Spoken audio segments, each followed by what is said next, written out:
Hey everybody, welcome to another episode of the Pagemaster with me, the Pagemaster! Is it weird that I say it like that every time? I don't know how else to say it. Anyway, today we're going to be talking about this book here, a page out of this book, Halftone Horrors, from the good people at Horror Hound and written by Nathan Henneman, also from Horror Hound.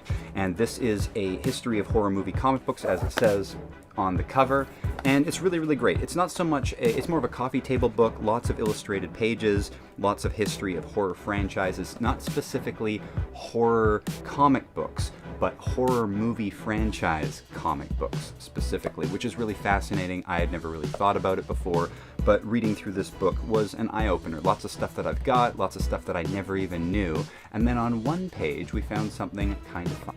Now, you remember the movie Freddy Vs. Jason, and right after that time there was some rumors about Freddy vs. Jason versus Ash, or Michael Myers versus Pinhead, or, you know, all these different variations of crossovers that seemed to have the floodgates open when the doors opened. Alien versus Predator happened, etc., etc.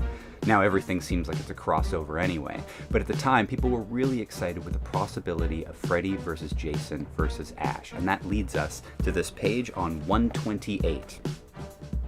After the success of 2003's Freddy vs. Jason, there was a huge push for a sequel, and what better way to up the ante on a big crossover film than adding another icon to the mix?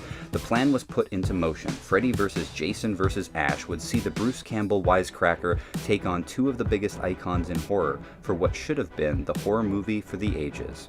Unfortunately, rights issues just wouldn't allow this big blockbuster to exist. Jump to 2008 as Wildstorm and Dynamite Entertainment joined forces to adapt the proposed screenplay to comic form. Ash must destroy the Necronomicon before Jason and Freddy get their hands on it. Jason Kuhorik and Jeff Katz adapted the landmark miniseries with illustrations by Jason Craig and one heck of a three-part #1 cover by J. Scott Campbell. Also, there are some great moments that weren't expressed in the book when I read through the trade paperback myself. For example, there's this great moment where Freddy is nailing Jason's mom, which I don't think you're going to see anytime soon in the comics. There's another part where all of Jason's past victims are resurrected by Freddy to fight him, which is also another really cool moment.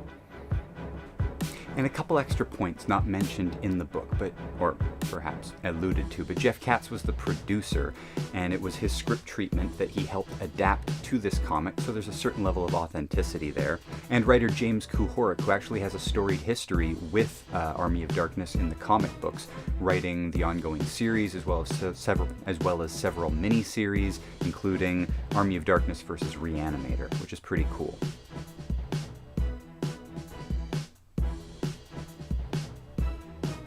Anyway, many of you may be aware of this already. It's hardly new breaking news, but I think it was worth pointing out because I think that I knew this a long time ago in 2008 when it came out, and didn't think about it until now. This book, Halftone Horrors, reminded me of it, but interestingly, as the movie wasn't made because of the 3 franchise copyrights that would have to work out to get the movie made, and the comic somehow got made with Wildstorm. Wildstorm is a defunct imprint now owned by DC, who does not reprint a lot of the stuff that they own, including the Wildstorm back catalog.